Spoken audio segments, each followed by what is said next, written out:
改变 versus 变 versus 变化变 to change, to become different, to transform, to vary. Rebellion, it is a verb. 变 Plus adjective plus 了 something or somebody changing or changed.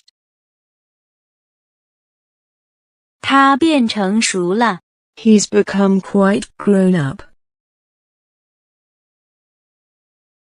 改变 To change, to alter, to transform, it is a transitive verb and followed by a noun emphasizes someone or something changed by subjective ways. 计划突然改变 There was a sudden change of plan. 他可能会改变心意 He might change his mind. 变化 Change, variation, to change, to vary can be a noun and a verb is not followed by object as a verb.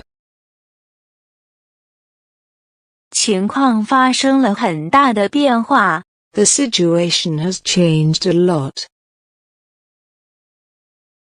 改变 And 变化 both can be used as a noun, but 变 can only be a verb. 改变 And 变化 are almost interchangeable. 变 Is seldom used alone.